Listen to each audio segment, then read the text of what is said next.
En Relatos del Lado Oscuro muchas veces hemos hecho programas acerca de grandes tragedias, de situaciones en las que las personas se vieron expuestas a un riesgo enorme y en el eventual caso de algunas de ellas, también perdieron la vida.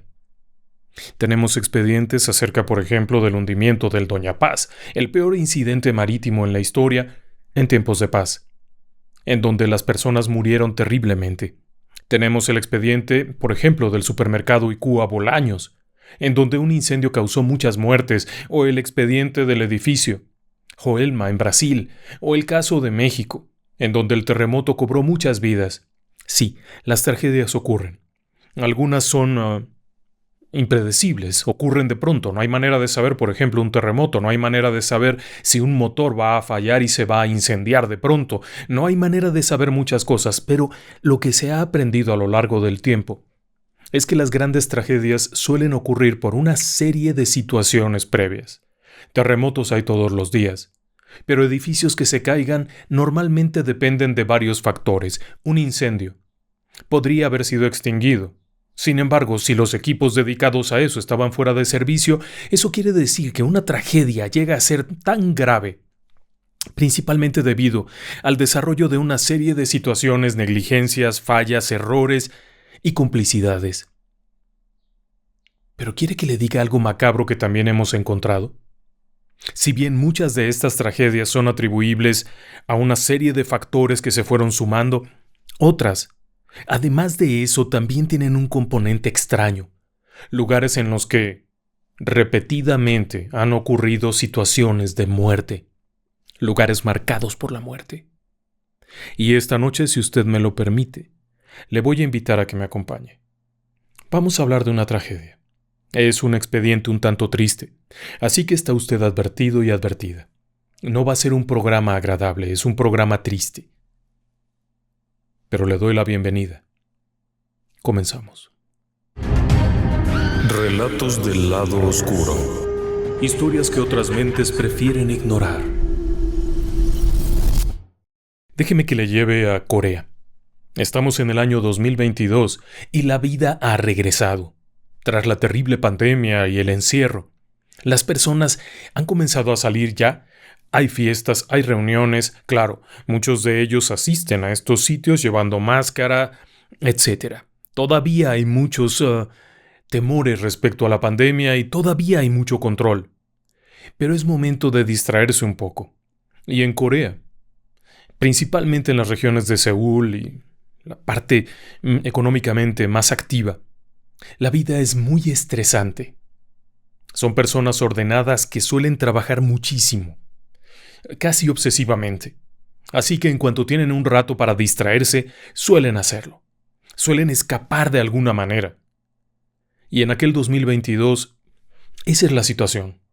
Personas jóvenes que están trabajando 18 horas al día, que han estado encerrados en su casa por todo el periodo de la pandemia. Personas que han tenido que trabajar extra para cubrir a alguna persona enferma. Vamos, han sido días terribles para estas personas. Y de pronto llega octubre. ¿Y sabe algo? Con octubre, aun cuando Corea no es un país que celebre oficialmente ni fiestas católicas ni eventos de ninguna naturaleza occidentales, las personas sí lo hacen. Y en este lugar celebran el Halloween. Probablemente por la herencia de muchos años de la presencia de tropas estadounidenses. Sí. Después de la Segunda Guerra Mundial, Corea estuvo siendo ocupada, vamos a decirlo, por tropas estadounidenses. No era una invasión, no era guerra, pero había muchos soldados estadounidenses. Y esto se agravó en los años 50 con la Guerra de Corea, cuando llegaron verdaderos ejércitos allá. Y todos ellos se asentaron en un barrio de la capital coreana de Seúl. Este barrio es Itaewon. Itaewon, cerca del río Han, el famoso y caudaloso río Han, fue el lugar en el que se asentaron las bases militares cerca de ahí, así que se convirtió en un lugar de muchas visitas de militares norteamericanos, estadounidenses particularmente. Y estos estadounidenses heredaron algunas cosas: la celebración de la Navidad, la celebración del Halloween y hasta el Día de Acción de Gracias. Así que con el paso de los años, las tropas estadounidenses ya no están allí, pero la costumbre se quedó. Cuando llega octubre, este barrio, Itaewon, se convierte en un hervidero de personas que van a celebrar Halloween. Y son principalmente jóvenes. Suelen disfrazarse, utilizando caprichosos disfraces desde mamelucos, trajes tradicionales, disfraces de policía, de lo que se imagine usted. Y en aquel año 2022, esto más que nunca es necesario. Todos estos jóvenes ansiosos han cumplido la mayoría de edad en 2021. 2020 en plena pandemia. Así es que estos son sus primeros momentos de escape. Se disfrazan, van y vienen. Itaewon, tras todos aquellos años y demás de los soldados estadounidenses, es un sitio multicultural.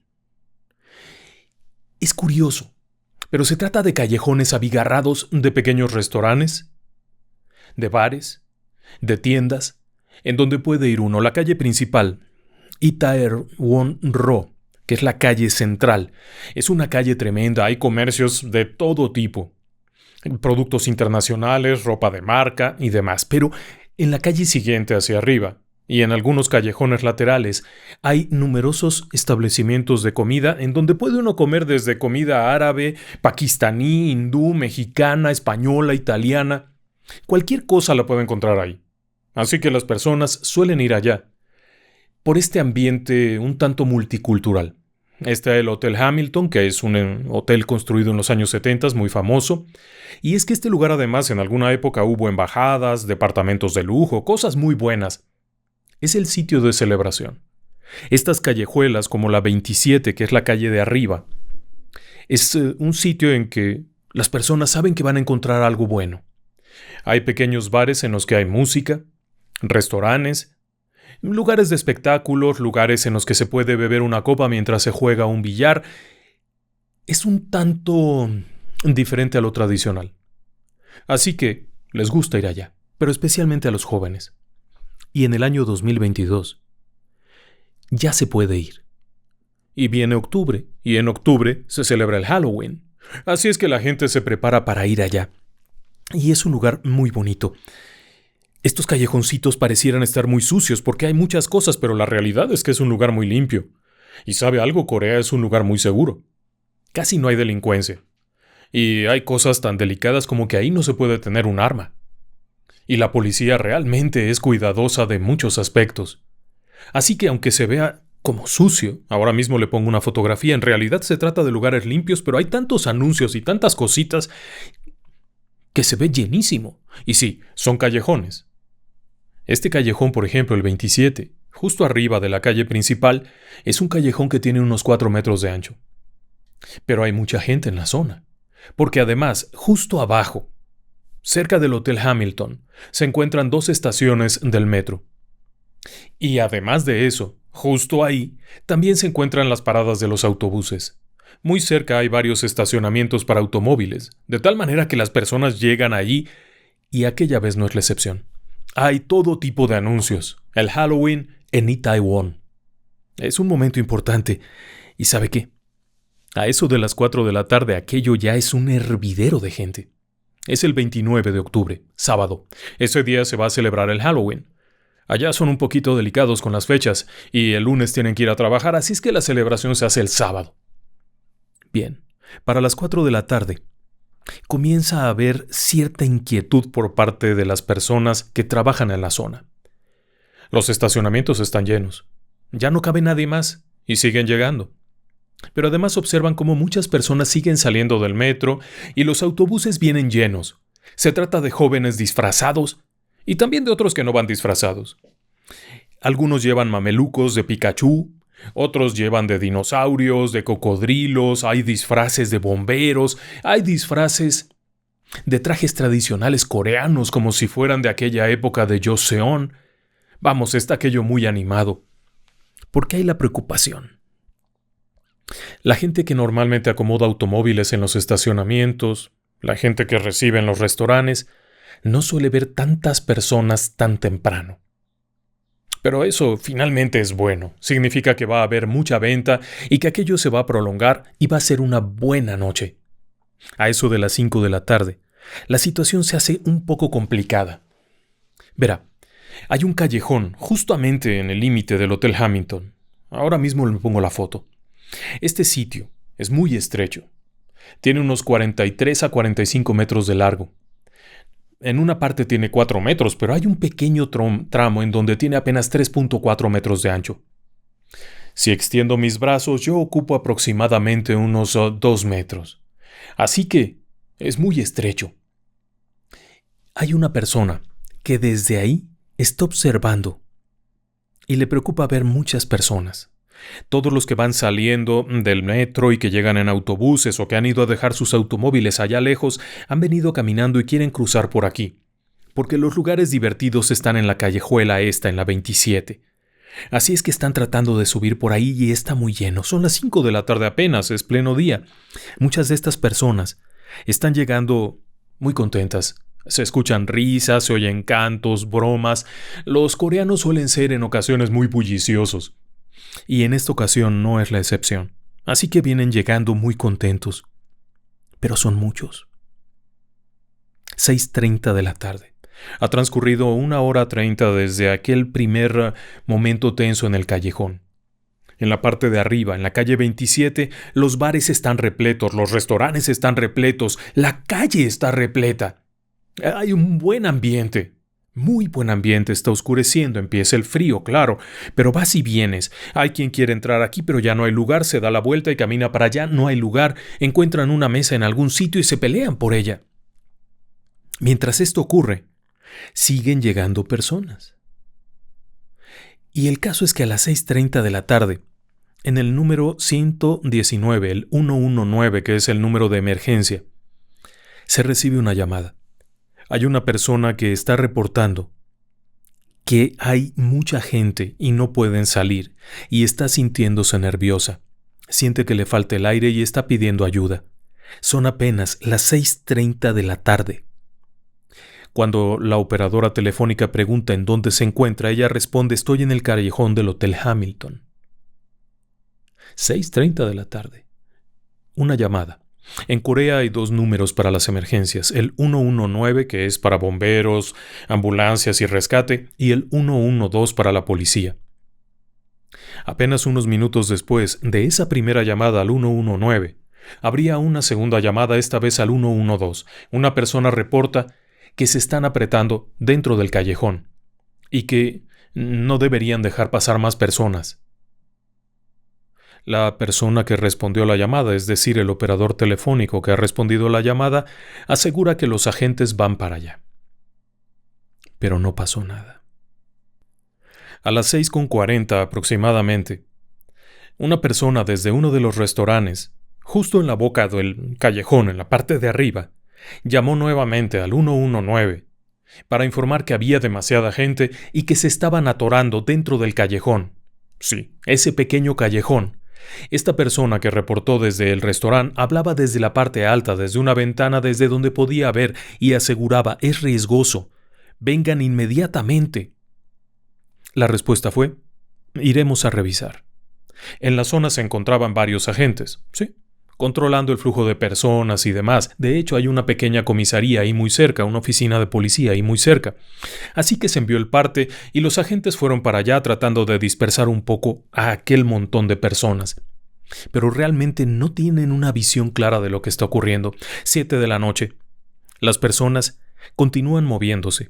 Los que han llegado por metro quieren subir hacia la calle 27. Y los que están en la calle 27, que no han encontrado mesa, que no han encontrado un sitio donde quedarse, quieren bajar hacia la calle principal y en lugar de caminar hacia el siguiente callejón, intentan salir por el callejón del Hotel Hamilton. Lo que provoca una especie de río de personas que se mueve torpemente. Hay quienes intentan bajar y hay quienes intentan subir. Los que intentan subir bloquean a los que quieren bajar. Y en la calle principal, la acera de la calle principal, está bloqueada de personas que van saliendo de la estación del metro que está muy cerca y que están caminando por ahí. Pero además de esto también se suma otro problema. Aquellos que no encontraron lugar o que no quieren estar arriba en la calle, en ese callejón de los restaurantes, al ver que está lleno por aquí, intentan bajar por el otro callejón. Y el otro callejón se satura. Es tal la cantidad de personas que hay que aquellos que se encuentran en la calle 27 no pueden retroceder y no pueden avanzar. Los que están en la avenida principal y quieren subir están bloqueando e intentan entrar como sea. Esta situación, a eso de las 8 p.m., provoca que haya una nueva llamada al servicio de emergencia. Han transcurrido algo así como hora y media desde la primera llamada de emergencia. A las 8 de la noche, esta llamada sería parte de una serie de llamadas consecutivas en donde las personas decían: hay un caos, hay gente en el piso y otros les están pasando encima. 8 de la noche y las personas están llamando para reportar: hay una persona caída y alguien la está pisando. La policía consideró que aquello no era posible. Vaya, al hablar con los agentes que están en la vía principal reportan que sí, que hay mucha gente. Pero no pueden hacer gran cosa, porque resulta que tampoco pueden acercarse al callejón. Es tal el tapón de gente que no pueden acercarse, intentan mover un poco aquí y allá, pero no se puede nada. Le voy a mostrar una fotografía. Esta fotografía fue tomada por un grupo de personas conocidos como Watchers Club, y fue tomada esa noche aproximadamente a esta hora. Alrededor de las 8:30 en ella se puede observar un agente del orden y personas que intentan entrar a ese callejón. Ya se puede dar una idea de la cantidad de personas. Abajo en la caja de descripción le estoy dejando el vínculo para que pueda usted ver el video completo de Watchers Club, en donde se observa la situación real de esa noche, para que se dé una idea. El problema es que a eso de las 8:30 ya hubo más llamadas. Una de ellas era: esto no es una broma. Hay personas siendo pisoteadas. Creo que están muriendo. Esa llamada era una llamada urgente y de emergencia, pero los agentes que están en la zona no pueden acceder. Y realmente no se ha dado una orden de evacuación. De hecho, mientras la llamada estaba transcurriendo con el informe aquel aterrador: hay personas en el piso y las están matando, de fondo se escuchaba música, copas, gritos, alegría, porque ahí la gente que estaba dentro de los locales no sabe lo que está pasando afuera. Esta situación provoca que de pronto las personas que están afuera, al darse cuenta de lo que está ocurriendo, intenten salir a toda velocidad, a como sea, escapar de aquello. Pero es tal la situación que algunos comienzan a tropezar. En el esfuerzo de empujarse unos a otros, algunos caen. Y nadie los levanta. Y nadie los levanta porque no pueden, porque están apretados hombro con hombro. Las personas comienzan a apretarse unas contra otras. En medio de esto, quienes intentan salir hacen esfuerzos enormes por levantar los brazos, asirse de algo, pero no hay nada de qué agarrarte. Intentan levantarse, pero la presión es tal que poco a poco comienzan a perder la respiración. Las personas que están allí comienzan a sofocarse. Se trata de hombres y mujeres jóvenes, no se trata de personas mayores, se trata de hombres y mujeres jóvenes, pero están siendo apretados poco a poco, uno contra otro, mientras intentan avanzar, pero no pueden. Abajo, en la calle principal, los agentes de policía que han sido enviados intentan dispersar a la gente, mandarlos hacia otros lados, pero sigue saliendo gente porque nadie ha detenido el metro. Siguen llegando vagones repletos de fiesteros que quieren subir. Para colmo de males, y como es día de Halloween, cuando un agente del orden empieza a sonar su silbato y pide que se evacúe, que se quiten, hay quienes piensan que es una broma y que ese sujeto está disfrazado. Y cuando llega el primer bombero dicen: ¡caray, qué buen disfraz! Pero no entienden que ese tapón humano, que ahora está bloqueando casi completamente la vialidad principal y que ha bloqueado la salida de la estación del metro y ha provocado que la propia estación del metro esté repleta de gente que se está acalorando y que la gente que viene del otro lado esté generando doble tapón, no se han percatado que en medio de todo eso hay personas que no han caído, siguen de pie, pero están inconscientes. Hay personas en medio de esta masa que llegaron a tal punto de presión uno contra otro, que están desmayadas, pero no caen al piso porque están detenidas por los demás. Pero obviamente, aquello se va poniendo peor. Ya no hay risas. Estos fiesteros que por el momento cuando comenzó todo, gritaban y se reían y hacían bromas, ahora ya no. Ahora, envueltos en sus trajes de dinosaurio y de Pikachu, no pueden respirar. Piden ayuda a gritos y comienzan a llamar. Hay algunos que toman el teléfono y empiezan a grabar escenas aterradoras que por supuesto no le voy a poner aquí, pero han quedado grabadas para la posteridad. Gente que tomó el teléfono y empezó a grabar el momento de su propia muerte, antes de que el aparato cayera al piso, porque el brazo, al levantarlo, ha provocado que el que estaba junto haga más presión e impida respirar. Así que aquellos que tuvieron la feliz idea de quedar atrapados ahí, ahora no pueden respirar. En la zona se calcula que hay 130,000 personas. 130,000 personas en apenas calle y media. Es una locura. Las autoridades no entienden la dimensión de lo que está ocurriendo. Y siguen pensando que con quitar algunas personas y evitar que sigan llegando, ya está resuelto. 9 de la noche. La 11ª llamada, en medio de muchas otras que reportan algo.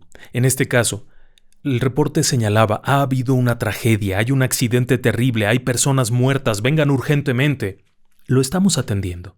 A las 9:02, 2 minutos después, hay una persona muerta abajo de mí y no puedo hacer nada.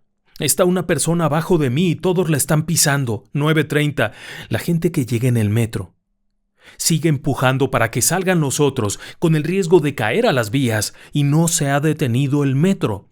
El andén, todo está repleto de gente y no ha parado de llegar más gente. La calle aquella, la calle principal, no es transitable, los autos no pueden pasar ya. Está la cantidad de personas y, sin embargo, hacia el final de la calle, hay automóviles detenidos que bloquean el paso. 10 de la noche, las autoridades han recibido 11 llamadas urgentes declarando personas muertas y por lo menos otras 30 reportando incidentes, y sigue sonando el teléfono de emergencias 1020.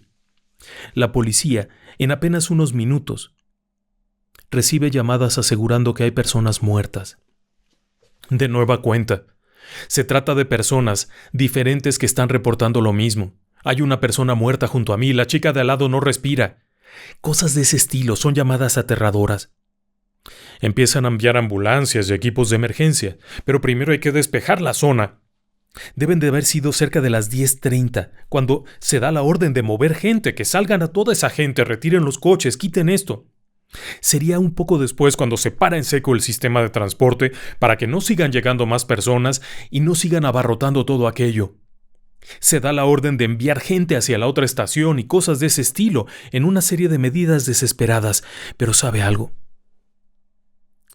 Esta situación se sigue complicando porque mientras todas estas personas están atrapadas en el callejón del Hotel Hamilton, de los bares de la parte alta siguen saliendo personas medio tomadas que quieren seguir en la fiesta y que se van atorando también y que no pueden entrar porque ya les cerraron la puerta o porque está aquello tan lleno que ya no pueden salir. En algunos bares y en algunos restaurantes han optado por abrir las puertas y tratar de jalar personas, pero ¿sabe algo terrible?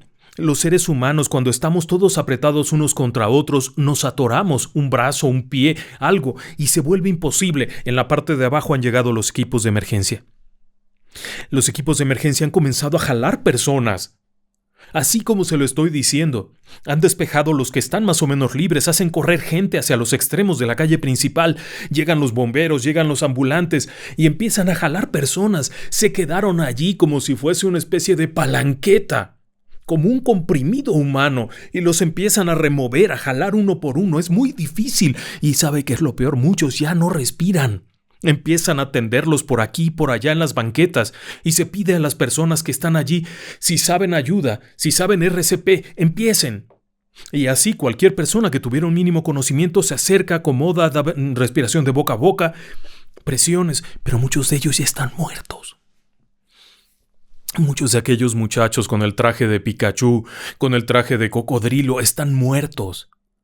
Estaban ahí parados, pero ya no tienen signos vitales. Fue tal la presión que provocó un paro cardiorrespiratorio y están muertos. Las autoridades continúan evacuando y moviendo, y las personas siguen llegando a tratar de ayudar, pero los casos son terribles. Las ambulancias se van llenas de gente, una tras otra, están evacuando y evacuando. Pero muchos ya no tienen signos vitales. No sería sino hasta las 11:46 de la noche.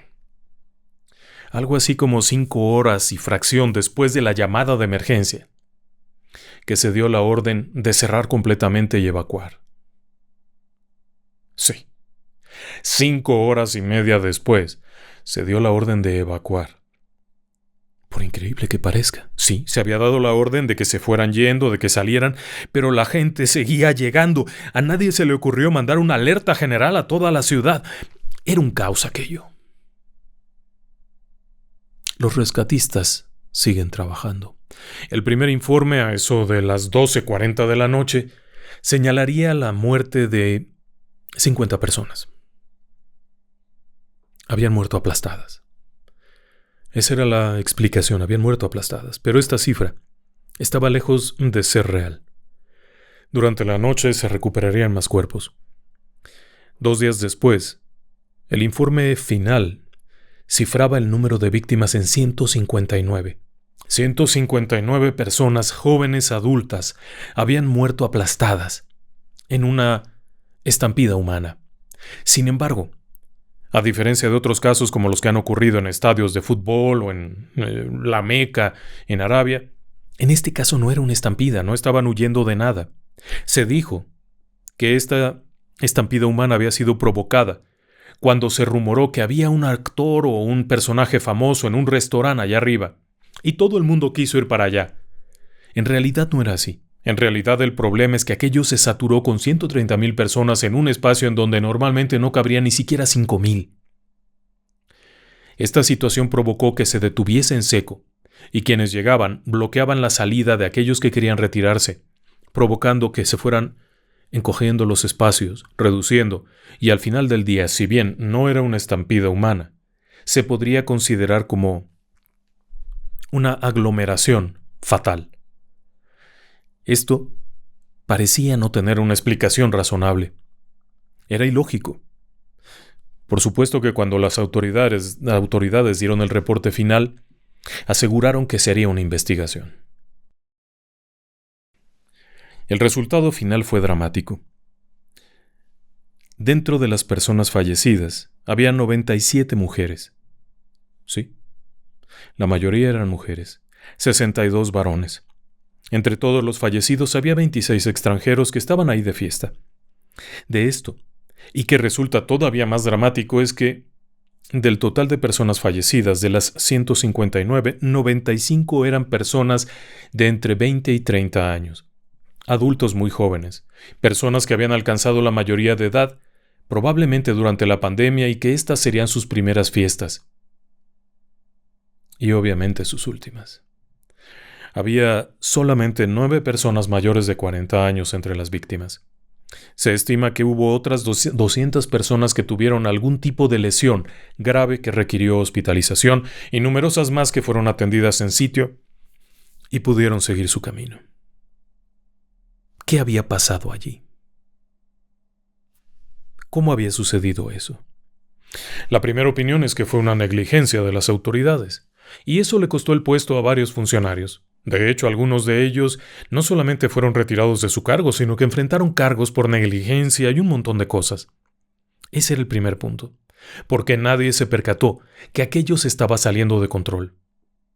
También se argumentó que el lugar no era apto para la función. Espacios tan reducidos, callejones tan estrechos, no eran un sitio correcto para este tipo de eventos.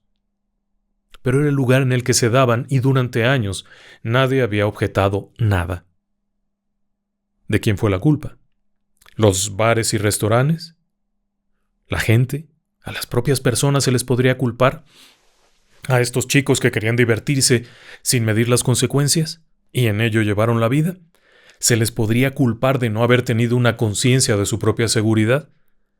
Las preguntas son muchísimas, y las respuestas pueden ser verdaderamente muy vagas. No se puede asegurar una sola culpa. Como le decía al principio, este tipo de tragedias se van desarrollando. No ocurren de pronto y porque sí. Se van desarrollando, y en este caso teníamos un antecedente de un encierro prolongado. La ansiedad, los nervios propios de ese encierro, las consecuencias de una pandemia, la falta de preparación para este tipo de situaciones. Pero hay algo que quizá, y ya ya lo entiendo, este es un canal de misterio, somos relatos del lado oscuro, así que teníamos que buscar otra cosa más. En muchos de los sitios de los que hemos hablado sobre situaciones dramáticas, hemos encontrado situaciones que vienen de tiempo atrás. Tlatelolco en México. Si usted quiere ver ese video, encontrará que ahí los sacrificios humanos ocurrían desde mucho tiempo atrás. Y habían ocurrido todo tipo de cosas sangrientas en ese específico lugar.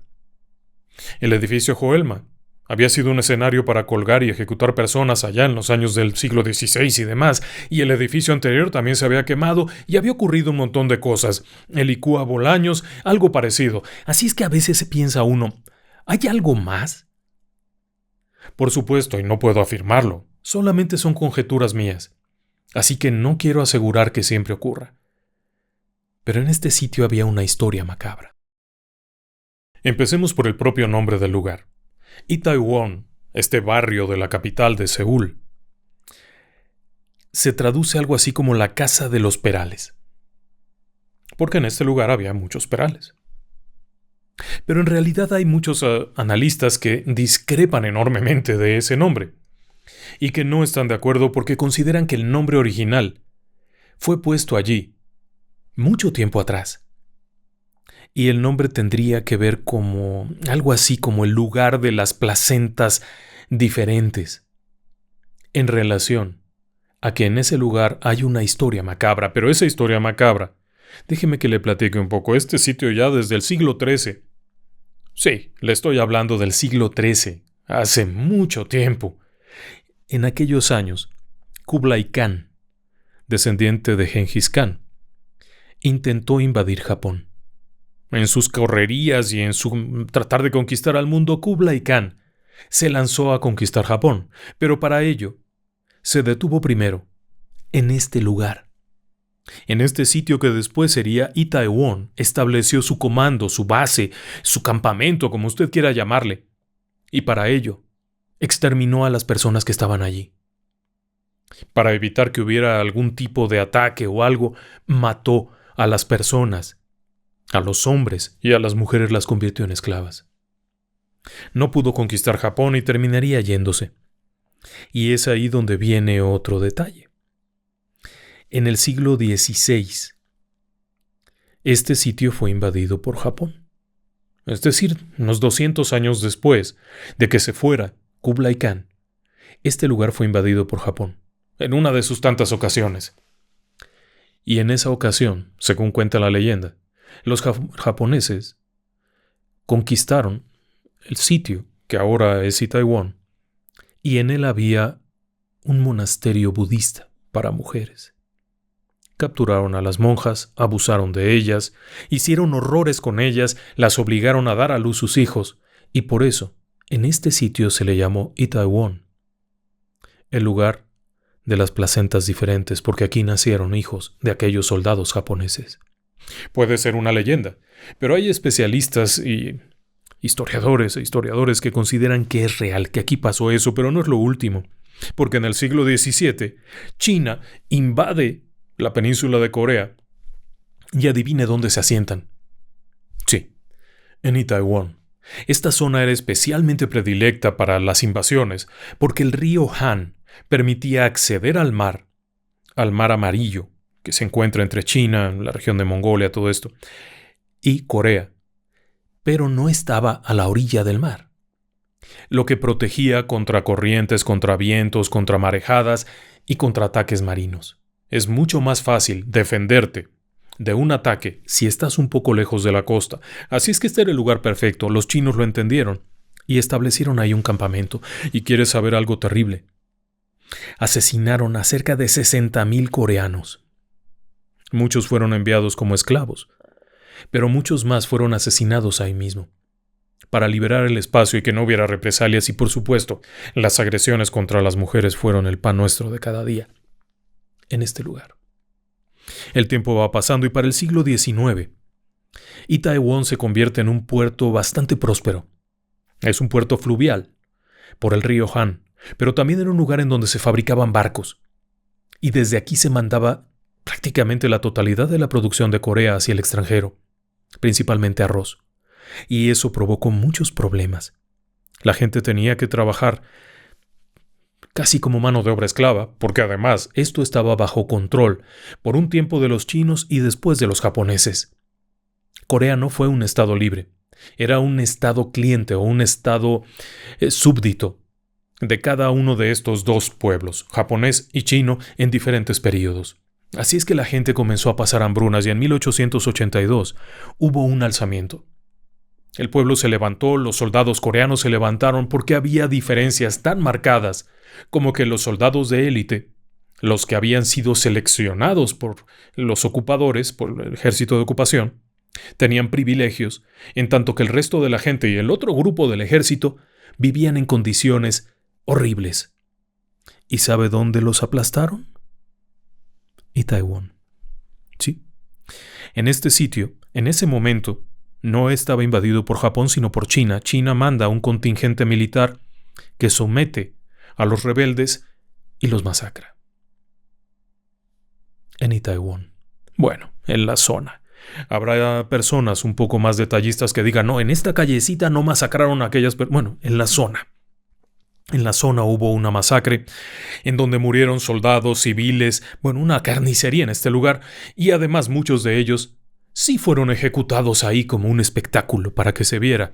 Eran momentos terribles. En 1908 los chinos se van y regresan los japoneses. Y si usted pensó que eso les iba a ayudar y que iba a ser mejor, pues no. Los japoneses eran tiránicos. Esa gente que llegó eran tiránicos. El japonés de hoy en día son personas como usted y como yo, pero en ese momento eran personas que llegaron allá de forma tiránica. Y eso provocó, obviamente, que hubiese nuevamente ejecuciones, rapto de mujeres, porque además los japoneses llegaban, pero no traían consigo sus mujeres. Se quedaban en Japón. Así es que aquí se aprovechaban de las mujeres de la zona, y esto provocó que, obviamente, hubiese nuevamente muertes y mucha violencia. El campamento de los japoneses se estableció en Taiwán. En 1931 Japón invade China y comienza la guerra contra China. Hubo varias guerras más, hubo la guerra contra Rusia, contra China, bueno, en 31 invade aquello. Y para tal fin recluta jóvenes coreanos. Los jóvenes coreanos fueron enviados al frente. Alrededor del 5% de la población fue capturada y enviada al frente, no como soldados. Muchos de ellos eran carne de cañón. Así, su objetivo era avanzar, descubrir si había alguna defensa, que fueran los primeros en morir para después ir los japoneses. Fueron cosas terribles que ocurrieron allí.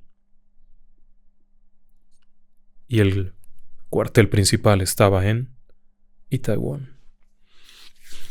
1945, la Segunda Guerra Mundial llega a su fin, Japón se rinde, Estados Unidos ha conquistado aquello, ha ganado la guerra, y establecen un cuartel en el que había sido el cuartel de los japoneses en Taiwán. No era un ejército de ocupación, no tomaban el control, pero tampoco eran chicos buenos. Hay que ser realistas, muchos de ellos venían de una guerra terrible, estaban muy afectados, así que el barrio de Itaewon comenzó a convertirse en el lugar de distracción, de consuelo. Así le llamaban los propios coreanos, las autoridades coreanas. Una política de consuelo para los soldados estadounidenses. Esto lo veían como una necesidad, puesto que la parte norte de Corea estaba ocupada por tropas comunistas y con el apoyo de los soviéticos. No querían que invadieran el sur y dependían de la presencia estadounidense. Así que los estadounidenses que estaban ahí tampoco eran cosa buena. Este lugar se convirtió en un lupanar público, en un sitio en donde había prostitución y no era exactamente voluntaria. Durante años se supo que muchas de las personas que estaban ahí ejerciendo la prostitución estaban obligadas, era trata de personas y había además mucha violencia. Para colmo de males, en el 53 estalla la guerra de Corea y se duplica la presencia militar, llegan muchos más soldados estadounidenses y esto hace que Itaewon se llene de todo tipo de tugurios para que aquellos hombres vayan allá. Y si una chica se enfermaba, era enviada a un campo de concentración. Periódicamente las revisaban para ver que no tuvieran enfermedades venéreas y si alguna estaba enferma era enviada a un campo de concentración, era sacada de ahí y llevada allá en condiciones horribles. Pero también había un problema, y es que en este sitio había una política conocida casi como la política de la libertad extranjera. ¿Qué significaba eso? Significaba que si un soldado estadounidense cometía un delito, no sería juzgado por las autoridades coreanas, sino que volvería al cuartel y allá le seguirían un proceso. Muchas veces no había ningún proceso. Por eso, aquí ocurrían crímenes horribles. ¿Sí? Chicas asesinadas, violentadas, agresiones, y en las calles aledañas, aún personas que no estaban ejerciendo la prostitución, un ama de casa, un señor que iba caminando, podían ser atacados y nadie haría nada. Porque había esa política. Necesitaban a los estadounidenses para que los del norte no los invadieran. Pasaría algunos años antes de que Estados Unidos se retractara de aquello, pero todavía en el año de 1970 hubo cerca de 2.000 crímenes cometidos por personas, específicamente militares estadounidenses, que no fueron ni atendidos ni juzgados en Corea. En muchas ocasiones la propia policía, cuando se presentaba a alguien a querer denunciar una agresión por parte de un soldado, los convencían de que no lo hicieran, porque no pasaría nada. Al paso de los años eso cambió. Al paso de los años los estadounidenses movieron su base principal fuera de Itaewon, lejos de ahí, y el lugar fue transformándose en una zona comercial. Se estableció el Hotel Hamilton, se establecieron viviendas muy bonitas, había alguna embajada por ahí, así es que el lugar se volvió un lugar de personas de muchos lugares, era un lugar internacional. De ahí que también se le llamara el lugar de muchas culturas, porque en este sitio había europeos, americanos, de otros continentes, que llegaban y se hospedaban ahí, o vivían por ahí cerca o trabajaban por ahí cerca, por eso había tantos lugares. Al paso del tiempo, el lugar se volvió un sitio de diversión para los propios coreanos, y claro que también para los visitantes extranjeros, que muy frecuentemente visitan este lugar. Pero como puede usted ver, es un lugar en el que ocurrieron cosas horribles muchas veces atrás en el tiempo, y que nos hace pensar que esa tragedia solamente fue una más que se sumó a una serie de eventos sangrientos que fueron ocurriendo a lo largo de la historia de estas tierras. No significa que fuera específicamente en ese callejón o específicamente en la calle 27, sino en esta zona. Quizá me equivoque, pero históricamente estos lugares están marcados. Y si bien no puedo asegurarlo y sería una falta de respeto decir que siempre ocurre, me llama la atención que en muchas ocasiones los sitios de este tipo de situaciones han estado previamente marcados por otros fenómenos parecidos. Buenas noches y que descansen en paz.